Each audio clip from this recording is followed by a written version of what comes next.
उकरडा पहुड एकांतामध्ये सर्वज्ञानी उकरड्यामध्ये ह्या हिवाळ्याच्या दिवसामध्ये पहुड स्वीकार आणि म्हणून लोकांनी शांती केली. अरिष्टार गावावर म्हणून त्या पंक्तीत स्वामींनी अरवणा केली. ईश्वराचा हेत तया भजन घडवावे.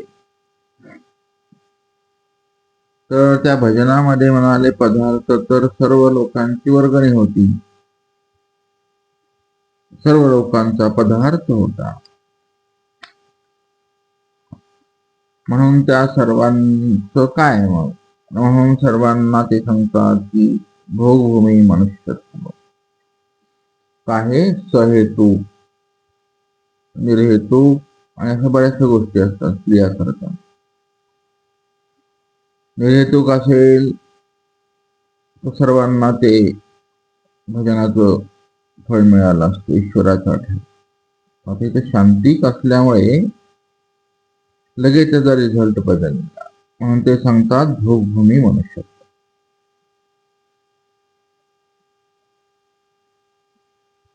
गिरी मनुष्याला जेवण घेतल्यावर काय होतं?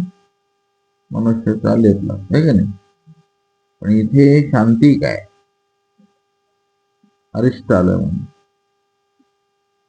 मग आता हे सगळं असंच आहे, ईश्वराच्या ठाई आहे ना आता हे सगळं. आता ईश्वराच्या ठाई आपण तर करतो, पायी खेटा करतो, पदयात्रा करतो, पायी पायी देवाला जातो किंवा गाडीवर 5 फेटा करतो, नवजाप्ते करतो आणि मग त्याचे आपण पंचावतार उपहार करतो.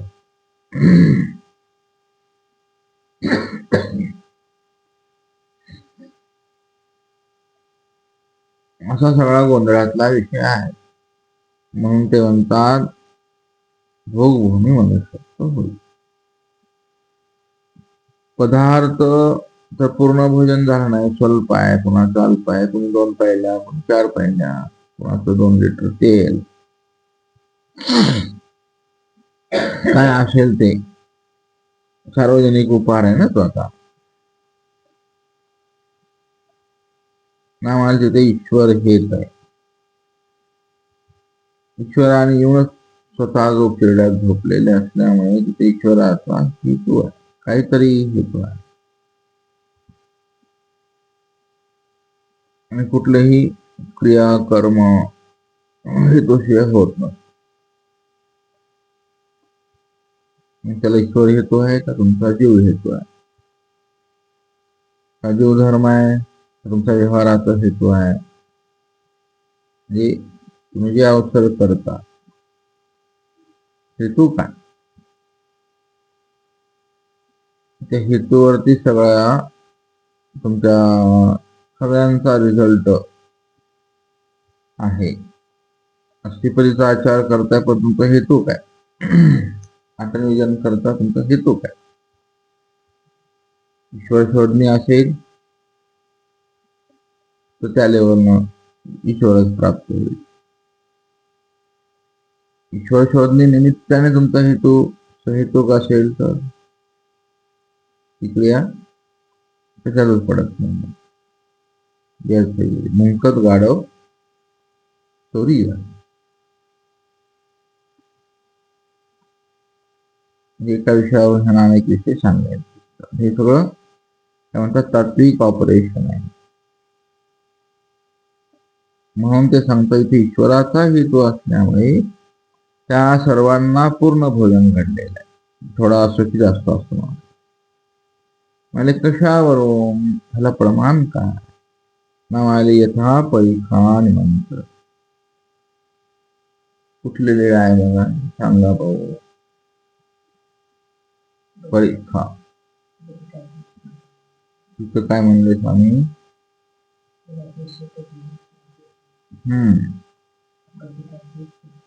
परीक्षा निमंत्र, परीक्षा निमंत्र म्हणजे इतर वेळेला बहुता भजन एकाच वेळेला सर्वज्ञ जेवतात तिथे आणि स्वामी स्वतः त्याला पारितोषिक देतात. म्हणजे बटिका आमच्या ठाई कुणाचं 100 भोजन, कुणाचं 1000, कुणाचं 10 सहस्र झालंय, पण तुझं आले बाळा परीखान मंत्र. हे ब्रह्मांड आता काय स्वामी आनंद ब्रह्मांड शांत करू शकतात नाही की नाही स्वामी? बहुतांना भजन घडवू शकतात. आता हे कसं होतं? हा काय प्रकार आहे नवीन? म्हणजे ऐकला ना ऐकल्यासारखं आहे. डोंगरामला भटवासांना सांगितलं मला घास हातावर ठेवले घास काय तिथे काय केलं? वरविदांना म्हणाले वरविद जोडले, त्यांना भजन विशेष असं काहीतरी पाहायला भेटतं आणि चिंतन करावं लागतं. म्हणून प्रत्येक संबंधाचे दर्शनाचे चेतन, दर्शनाचे चेतन फळ संबंधाचे अपस्थ, हे सगळं अगदी सात्विक आहे. अशा प्रकारे आपण या वेळेला इथे हा विचार इथे थांबवू. वेळ भेटला तर पुन्हा सृष्टीत पुढील विचार करू. विचार करायलाच वेळ नाही फक्त हे नाही. हे गमतच आहे, गंमत आहे. काळ बदलला. भगवद उदग्रहाणीचे उभयाजय करणे ही नवीन लीळा. असं मग सर्वांचा सादर कोश दर मुक्काम जीवाला घडवण्यासाठी चालत असताना मग त्याच्या दिवशी गावी एका 2 संन्यासी विवाद लागला. संन्यासी विवाद हा मग ही गमतीची कथा आहे. भांडण आहे की नाही? मार्गातून भांडण हा तर विषय अगदी उच्च कोटीचा आहे. बरं आपण संन्यास्त तर आहे सगळं आता कलियुग आहे, आता गेलेलं आहे सगळं, काही खरं नाही. तर आता भांडण चालू आहे तिथे. बहुत विवादत होते. ते दोन्ही संन्यासी बहुत दिवसापासून त्यांचं भांडण आहे. मग मठ असेल, मठाची प्रतिष्ठा असेल वगैरे वगैरे गोष्टीसाठी हे भांडण आहे. आणि मग ते दोन्ही संन्यासी कोणाचे कोणी निरोत्तर नव्हे, ते दोघे वादाकारणे बसले होते. असा त्यांचा वादविवाद चालू आहे, बैठक चालू आहे. तेवढ्याच शांती घेते. सर्वजण संन्यासी गोसाव्याचे देखून उठले, दंडवते घातली, बैसकारू दिला. गोसाव्याची दैवी लेखून अंतःकरणी कल्पले हे प्रमाणित असते. पहा हे दोन सगळे असे म्हणतात ते स्वामींना पाहून स्वामींची दैवी हा विषय इथेची दैवी ते बाकी नाही. हे दैवी तुम्हाला प्रतीतीनं तुमच्या अनुभवायचे आहे. स्वामींच्या श्रीमूर्तीवर जी सारवलेली दैवी आहे ना सुंदरता रेखी उपाय, हे वेगळंच असतं. दैवी म्हणतात दैवी. ते दैवी शब्द वेगळ्या अर्थाने आलेला आहे का नाही? बर्वे पण वेगळं आणि देवाचं दैवी पण. जे हवा असं वाटतं. श्रीकृष्णांच्या चेहऱ्यावर काय होतं? दैवी होती. म्हणून जगाची प्रत्येक माता आपल्या पोराला काय म्हणते? कान्हा. आमच्या श्रीकृष्णांच्या पेक्षाही आपल्या स्वामींच्या महापुरावर असलेली जी दैवी आहे त्याची काय म्हणतात ते लोभस गोजिरवाणी आहे. हे पाहायला पाहिजे आपण. आपल्या आत्मबोधाने ही दैवी तुम्हाला दररोज घेतली पाहिजे. चांदण्याच्या प्रकाशात कसं वाटतं वेगळं आहे का नाही. स्वामींच्या जेव्हा जवळ बसाल तेव्हा त्या दैवीचा असा आनंद घेता. आता हे फक्त तुम्हाला शब्दांनी सांगतो, जेव्हा तुम्ही प्रत्यक्ष घ्या साखर किती गोड आहे सांगता येणार. गोड आहे गोड आहे गोड. तर त्या संन्याशाने ती दैवी पाहिली. आता त्याच्यातच सगळं येते. तुम्हाला पाहूनच खायला म्हणतात मार्ग दे इथं. तुमच्या तपस्येची दैवी असते. आपल्या आचार्यांच्या चेहऱ्यावर नाही का नाही विचारलं म्हणजे कशाची दैवी आहे तुम्हाला. आणि माझ्या अंतःकरणी मी जे आठवतो यापर्यंत मी पोहोचावा असा अपेक्षा करायला काही हरकत नाही का नाही. पोहोचावं तरुणावस्थेत लवकर पोहोचणार आत्मसात ते करू शकता.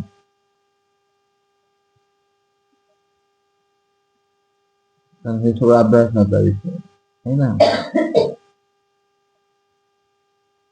30, 40, 50 वर्षांनी शिक्षण घेतलं आणि तो शिकलेला नाही. त्यांना कधी दैवी अभ्यास आहे त्याला तेवढंच कळतं की तिकडं जेवढं कळत होतं तिकडे आल्यावर तेवढंच त्याला कळतं. भांडणं करणे, शांत वातावरण करणे, आरमोठ्याने बोलणे आहे का नाही, काड्या करणे, आजूबाजूला निंदा करणे, तेच गोसाळ्यांचं केलं असतं.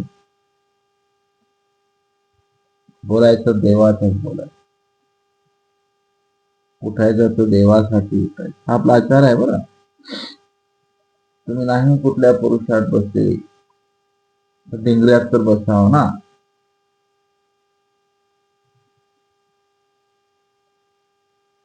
वगैरे वगैरे गोष्टी असतात. पण ते आचारपदी गेलो नाही का आपण. तर हे दोघे संन्यासी म्हणतात अरे हे प्रमाणित आहे.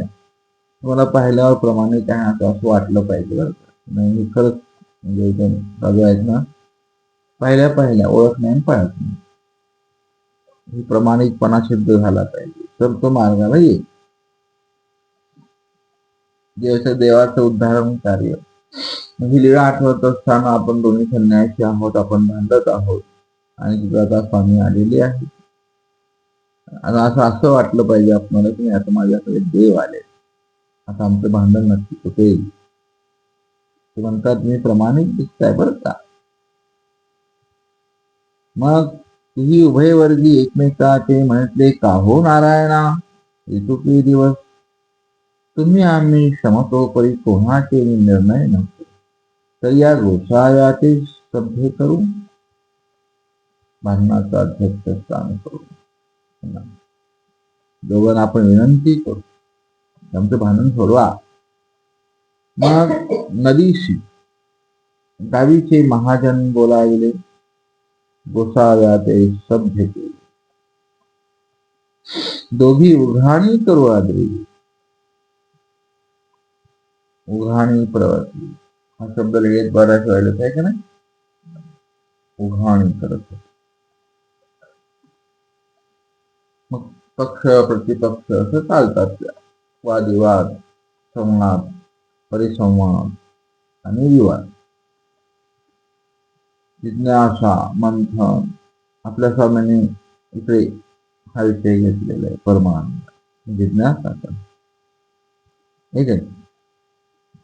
म्हातारी जिज्ञासक म्हणा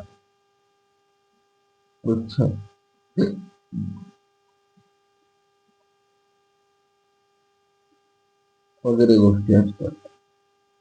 हे सगळं गोंधळ आहे. भाषा आहे भाषातून आलीच पाहिजे तुम्हाला. नेमका आपला जीवनाचा प्रवास कुठे चाललाय कुणीकडे न्यायचा आहे कळलं पाहिजे. ह्यांना कळालं दोघांची चालू झाली. आता प्रतिपक्ष प्रवर्तला दयाचे स्थळ निर्धर होईल तो वाढे उगार आहे खालुती वास पाणी. म्हणजे आपण पोथी ऐकायला बसलो, लीळा ऐकायला बसलो, तर ही लीळा आठवावी. तेव्हा आपण पोथीच्या अगोदर दंडवत करतो किंवा दंडवत घालतो, त्यावेळेला ही लीळा आठवावी. देवा श्री चक्रधरा राया, म्हणजे तुम्ही आता जसं या भगवत उदग्रहणीचे प्रसंगी आपण दोन्ही संन्यासांच्या मध्ये बसून ज्या मनोधर्माने आपण जो आडला, जो निर्धार झाला आहे की नाही, तिथे आपण स्फूर्ती, सगळं शास्त्र येऊ लागलं त्यांना, ते बोलू लागणार. आडून तो थांबला की स्वामींच्या प्रसन्नतेने त्याला ते स्फुरायचे शब्द. त्याने उत्तर दिलं की हा दुसरा संन्यासी थांबायचा. तो थांबलेला पाहून तो स्वामींकडे बघायचा. मग स्वामींनी त्याच्याकडे बघावं, पुन्हा तो उघाणी प्रवर्तायचा. असे शब्द स्फोरले पाहिजे, आहे की नाही. ही ब्रह्मविद्या अशी आहे ना, भरपूर प्रज्वलितावत आहे, लगेच संपून जाते बरं. हा बोध, हा उमट लगेच त्याला मिळतो. म्हणून याशी आपण ते विजेत हे आपण जन्मजीवित द्यावं लागतं. शास्त्राला, शब्दांना, वेळेला, वचनाला घोटावं लागतं. घेई घेई झोपी घेई स्वामींची आज्ञा आहे. ही आज्ञा करत असताना तुम्हाला दुसरा विषय नाही आला पाहिजे. मला सांगितलं नाही, मला पदयात्रा घडत नाही, तर मला तीर्थ राहिले, ते करता येत. जो अवसर त्या काळचा आहे तो करा, पण ते आता सोपं बरं वाटतंय की नाही. गावांगावात जायचं मस्त ग्रुप मध्ये, मस्त एन्जॉय करायचा, दुसरं काय. चला असं. तर आता हिथं मात्र स्वामींची वास पाहिली की प्रसाद ऐसे म्हणत असती की तुम्हा येत असे की स्वामी म्हणायचे त्यांना, तुमचे स्थळ ऐसे की, आणि तरुणी तयाशी अपूर्व पुरे. स्वामी काय म्हणता, प्रसाद ऐसे म्हणत असती की, ते तुम्हा येत असे की, तुमचे स्थळ ऐसे की, तुमची 5 स्थळातला हा पक्ष असा आहे म्हणाले. अहो तुम्हाला असा अर्थ येतो ना म्हणाले. आता तुमच्या गुरुंनी शंका लावली होती, या पक्षाचा प्रयोग असा आहे ना म्हणाले. अहो तुम्हाला येतो ना ते, ह्या लिळेतला हा हेतू आहे ना म्हणाले. लिळेतल्या या शब्दाचा असा आहे ना, बटिकाचं परीखानी मंत्र असा आहे ना. तो कोण होतं आणि नाही का तुम्हाला, असं तुम्हाला चिंतन करता आलं पाहिजे. दंड घालताना प्रार्थना करा, बसल्यावरती चिंतन करा, तर तुम्हाला स्फुरेल. हा प्रसाद आहे, ज्ञान एक प्रसाद आहे की नाही. सर्वात मोठा कोणता प्रसाद आहे, महाप्रसाद. 1,00,000 एक महालाभ, ज्ञान शक्ती, आहे की नाही. तिला सतत उद्रंबिते ठेवलेली स्थान आहे. स्थानातल्या शक्तीला पण उद्रंबत ठेवावं लागतं, आहे ना. आपल्या पंथाच्या किती मोठ्या परंपरा आहे, विशेष सगळे तुम्हाला घरी दिली आहे ना. त्या विशेष स्थानच आहेत ना घरी तुमच्या, त्याला काय उदरंबीला ठेवा, सेवा करा, उचित काळी करावं लागते. आणि साधू संत घरोघरी फिरतात, किती कमाल आहे ना आपल्या. ते साधू येत नाही घरी कोणाच्या, बोललं तरी येत नाही, रस्त्यानं जातात. पाणी पात्र घेऊन द्यावं लागते. काय ते पाणी पात्र म्हणजे काय, बोला पटापट बोला. पाणीपत्र कशाला म्हणतात, स्वामींचे पाणीपत्र चालू आहे सध्या. एकांत काळात पूर्ण पाणीपत्रच आहे म्हणजे काय पण बोला. म्हणजे काय भिक्षा म्हणजे कशी?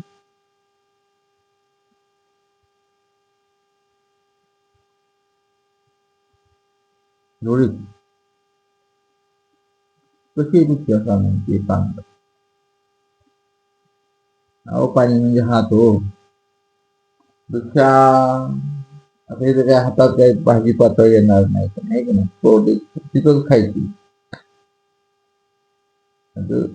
त्या राहायला फक्त गेलेले आहे तिथं भिक्षा टाकली खडकावर आहे की नाही. बाकी एरवी स्वामींचं चिंतन करत नाही ना.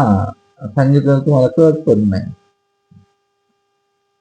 ती मागायची घरासमोर पोरका आला पुढे जायचं बघायचा तार लगेच खाऊन घ्यायचं. तिथं सगळं पाहून पाणी पात्र आहे आपल्या बाबांचं.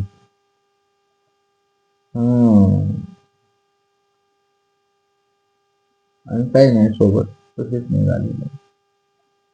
एक कोपरी नाही वापरत. एकाम काळ कसं आहे सण शेवळ आता केलं पैठणला ना. एकांत काळातलं स्वामी कसे आहे दिगंबर एक कोपरी ते झालं एखादा थोडा भेटला आता चले तेच कळा पाहिजे स्वामींची थोडे बाल आहेत आणि अशी मस्त दैवी शक्तीने आलेली कुठची मूर्ती आहे. त्या मसाज आहे आता स्वामीने पाहिलं ते लोक वेगळे स्वामींचा तो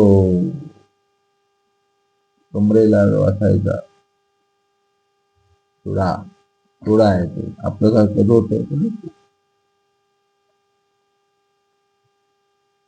आणखी रिक्षा हातात जेवढं देईल तेवढं.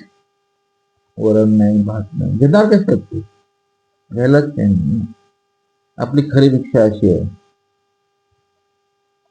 म्हणजे त्या धुळीचं आलिंगन नाही.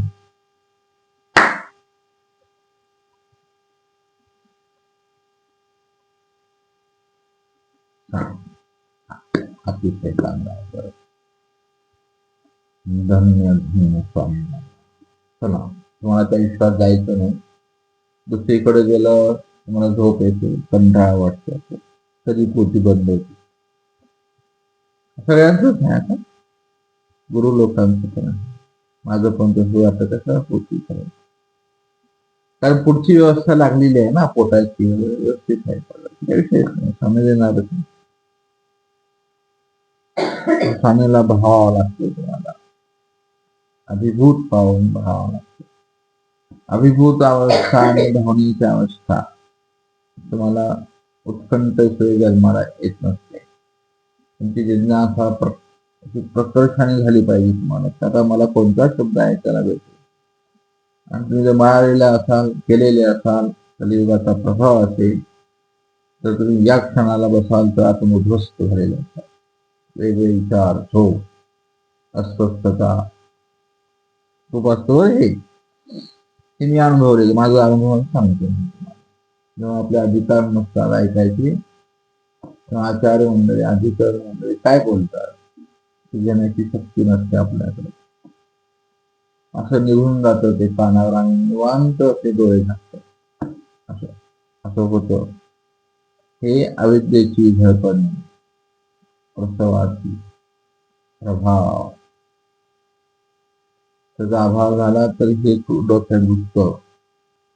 मग एकांतातले स्वामी अशी आठवायला पोटीला असे आठवाय आता म्हणतात प्रसादे हो तुम्हाला येतो ना मला या काळातला हा पक्ष येतो ना तुम्हाला बोला बोला बोला आणि मग तो शिष्या तो संन्याशी बोलायचा अपूर्व स्फुरे तो बळीयाव तो इराचे स्थळ निर्धर होय तो निरोत्तर होय दैन्य मानून खालुते दृष्टी करी दुसरा. मग स्वामी त्याचं मुख अवलोकन करा. तुम्हाला अवलोकन करायचे आता काय कळत नसल तर हे मुखावलोकन स्वामींनी करावं. म्हणून पोथीला बसताना देवाला एक पटकर टाकलेलं असतं, एक आसन असतं उच्च. स्वतःच नाही करून घ्यायचं, आपल्यापेक्षा श्रेष्ठ आसन देवाला असावं. आणि बोलणाऱ्यांना लक्ष ठेवावं की स्वामी मग ते आसन डावीकडं का उजवीकडं, हे अशा परंपरा आहे आपल्या पंथात. मनमनीचं वस्त्र टाकतात, उंच सिंहासन करतात आपल्यापेक्षा.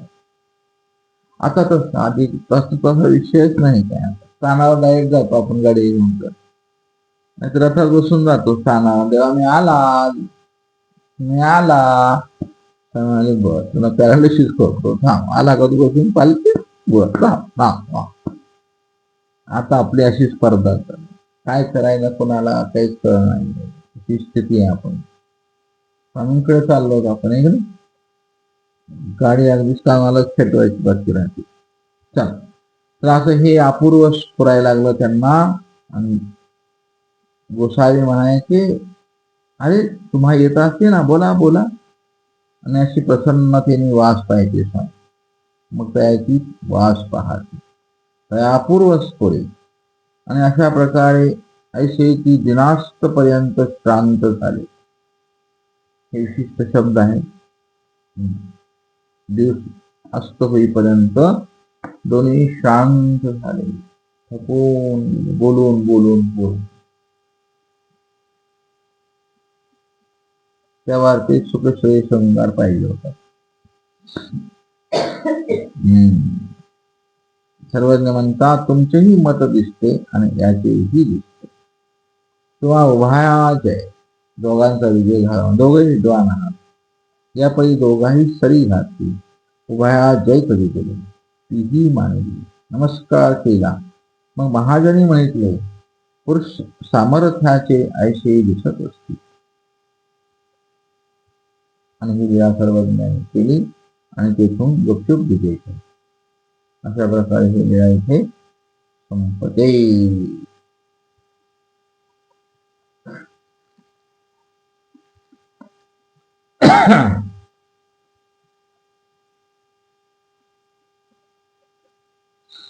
तर म्हणाले ही अशी स्फूर्ती 2 मिनिटात समाप्त झाली.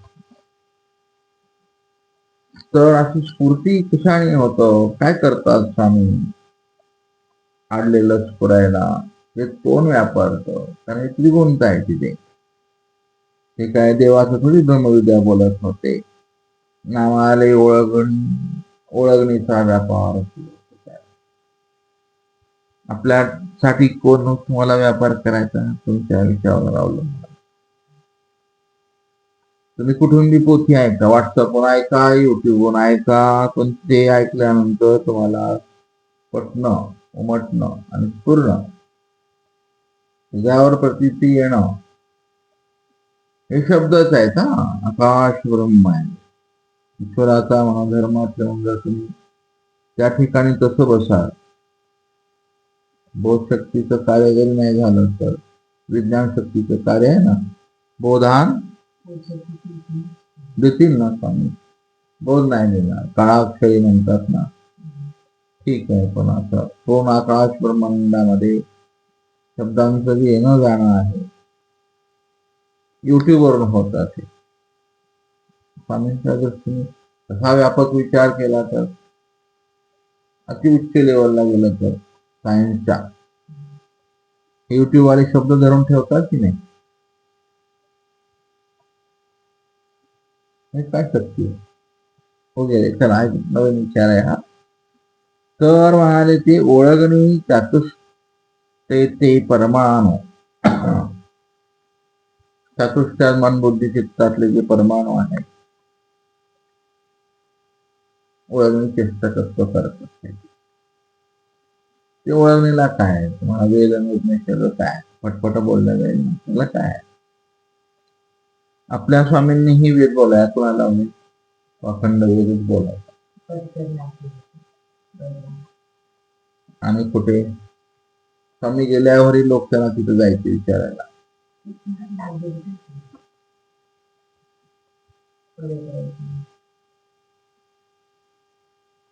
असेल कोणतरी शोध घ्या. म्हणजे स्वामी उत्तरापंथी गेल्यावरही सगळे महाराष्ट्रातले सगळे संन्यासी मोठे मोठे ज्यांना वेद येत्याची भ्रम होता, जे वेदावर बोलायचे, उपनिषदावर बोलायचे, त्यांना जर काय आलं तर ते म्हणाले हा चक्रधर स्वामींचा आहे, म्हणाले त्याच्याकडे जाऊन आपण बघू. अशी एक वेळा स्मृतीमध्ये आहे ना.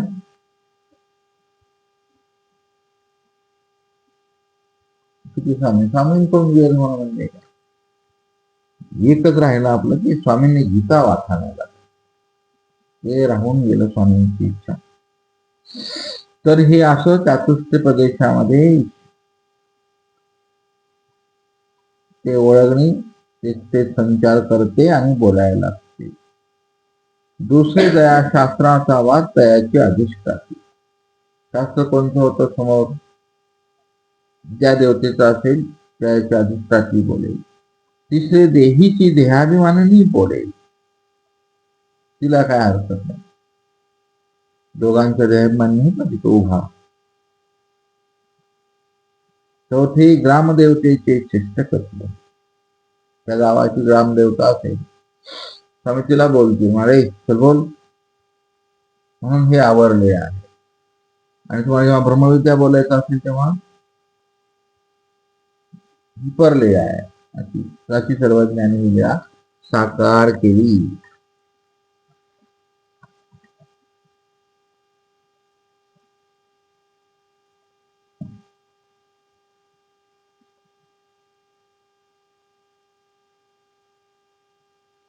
दंडवत